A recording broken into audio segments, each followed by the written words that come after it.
off with another chronic illness vlog just for you guys. This is part of the chronic illness series. If you guys don't know, we are going to go into an in-depth review and explain what our chronic health issues are.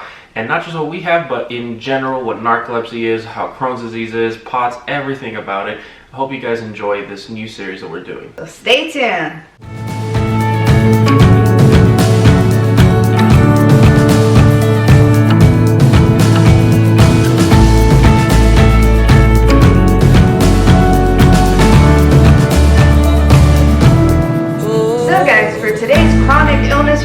We are going to be talking about vestibular migraines. Also guys, don't forget to check out the rest of our chronic illness series. We have many more chronic illnesses that we do talk about and that we do go through, so check them out in the description box. And again guys, we know everyone says it to you. Please like, share, subscribe. It truly means a lot to us, and it really does help our channel get that much further, that much out there, so more and more people can find our channel and we can try to spread as much awareness as possible.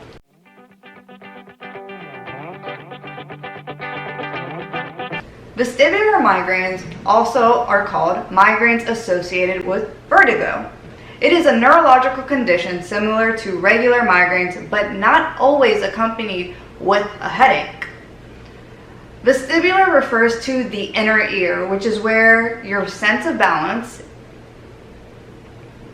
Vestibular refers to the inner ear, which is where your sense of balance. Sorry, babe. Vestibular refers to the inner ear, which is where your sense of balance is housed. These migraines can at least last up to a couple hours to days. About 1% of the general population has migraines associated with vertigo. People with vestibular migraines, such as myself, we do experience migraine symptoms as well as head pain, light sensitivity, noise sensitivity, and nausea. But it's not always with a vestibular migraine or the migraine associated vertigo.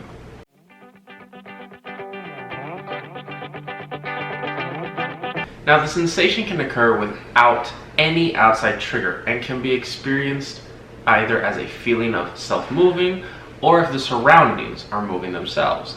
Other times vertigo symptoms may be triggered by a change in head position or an ongoing movement of the head. Sometimes you can experience these symptoms before the headache, but they can occur during the headache or even without any kind of headache pain at all.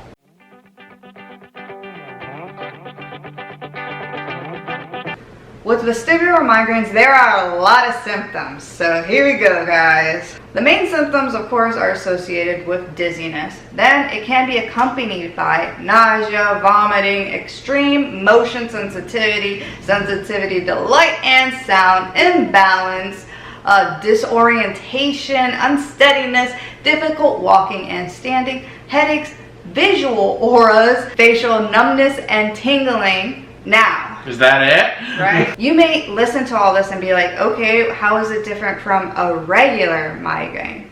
Now, what makes it different, and here are the red flags to look into when you do have a vestibular migraine, is hearing loss, ear fullness in the head, muffled hearing, tinnitus, and ringing in the ear. These are the things that make vestibular migraines a little bit more unique than a regular migraine. And a lot of people do not really ever get the diagnosis of vestibular migraines because again, you may not have regular migraine symptoms with the actual headache pain or stuff like that.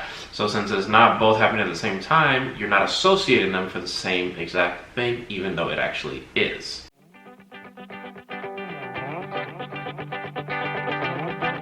So there's no specific test or blood work. You must fit a certain criteria and experience certain triggers to have vestibular migraines. Because a majority of people who have vestibular migraines do not have vestibular symptoms. And headaches occurring at the same time, the onset of dizziness by itself may make it challenging to even get an accurate diagnosis. Now, there are no objective tests for diagnosing these conditions. Your doctors will run certain tests to rule out any other serious illnesses first, but most of the time those are going to come back as normal or negative so that, leading on to this diagnosis. Treatment plans for a vestibular migraine is the same for a regular migraine or a classical migraine. You can consider taking medications to manage the symptoms and learn different lifestyles to help, manage a vestibular migraine. Now, every person is different when it comes down to vestibular migraines as well as regular migraines. There is no specific medication for it. It's a trial and error method. Now, some traditional migraine treatments are used to help fight off these attacks, such as magnesium, blood pressure medications, particularly beta blockers, anti-seizure medications such as topiramate or Topamax, and in particular, antidepressants may reduce the number of vestibular migraine attacks that you actually have. Now, there are natural treatments. This could be a method for you. Now, once again, everybody is different. So the natural method would be physical exercise, vestibular physical therapy, and lifestyle changes. And when I say lifestyle changes, being on a specific diet, being possibly more active, certain things such as that may work out for you.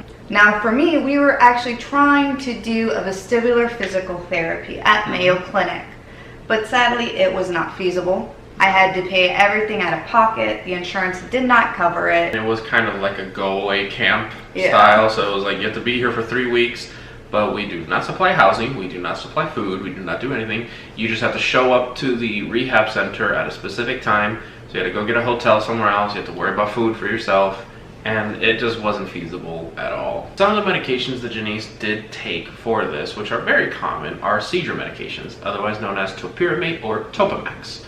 Now, with Topamax, it's kind of a weird medication. You have to build up to a normal dose. You can't just shock your system into a high dose of it. And it sucked because she would start taking, I don't even remember the dosage of it, but for example, you need to get to 20, she would start taking 5.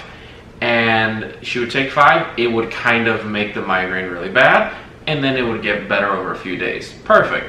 Once she's been on it for a week or two, then let's add another 5 milligrams onto it, and then the migraine would get worse, and then so on and so forth. And you were on Topamax for quite a while, actually. For like 2 years, 3 years.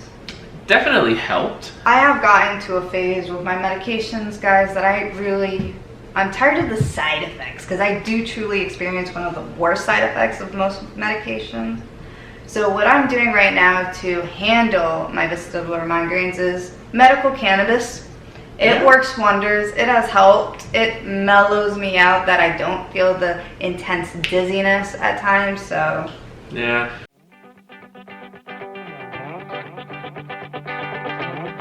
As far as what doctors can help, it's actually a couple of them. You can definitely see a neurologist, a ENT, which is an ear, nose, and throat specialist. Now, there's actually a specialty mixed both of those together, which are called a neurologist. They're not common at all. In Orlando, there's 2 of them. So they're very far few in between, but they are a specialized ENT, specializing in neurology of, ear, nose, and throat, and just going more in depth for it. So for Janice, her neurologist, he's the one who did her cholesteatoma surgery.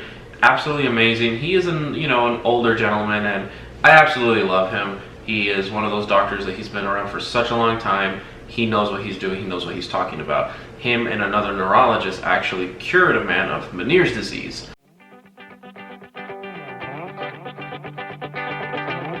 Now, vestibular migraines isn't fully understood as of right now, so yeah, it depends on person to person.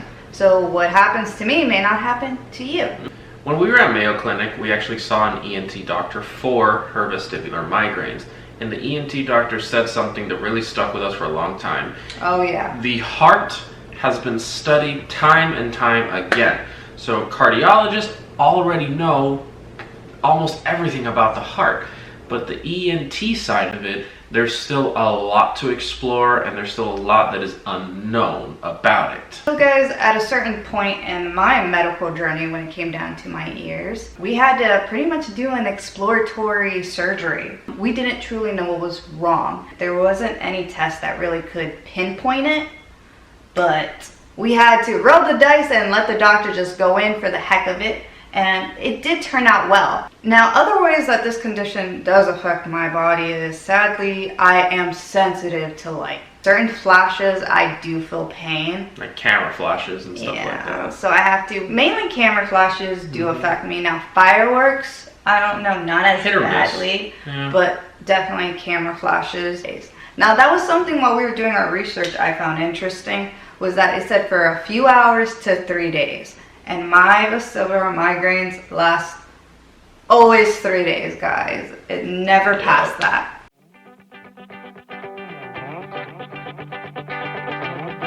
I am Denise's caretaker all the time, besides Orion and Yodi.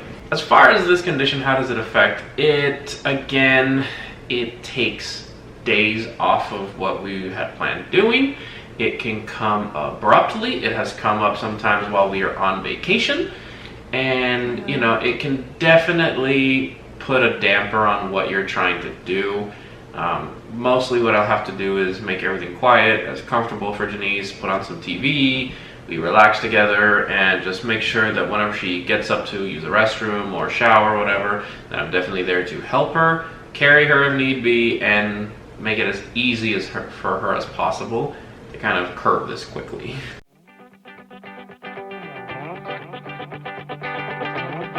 Well, when it comes down to vestibular migraines, what I truly battle with, that I'm not kidding, guys, is that it is not a regular migraine. Whenever I do say vestibular migraines, they just categorize it as, oh, well, it's just a regular migraine. Yeah. No, like there are days I am laying in bed, I can't move from how dizzy the world is spinning. And I don't have a headache, I don't have any, it's just spinning so much and it's making me nauseous. And one little moment, I'm puking everything up. Migraines are not just accompanied with a headache. There are other things that go with it when it comes down to a vestibular migraine. And that's something I feel like I have to fight a lot. A lot of people do not understand either. No, that they are two different conditions. Alright guys, so we are at the end of giving you guys pure, raw knowledge, spreading education on vestibular migraines. It is a complex, life-altering condition, and it should not be taken lightly. And sadly, in the medical field, it is taken lightly. So guys, I hope we were able to spread some awareness, give you some knowledge on this condition. And if you feel alone, don't. We're in the same boat together. We understand what you're going through. So guys, stay tuned because there's going to be much more chronic illness vlogs. For now, adieu and goodbyes.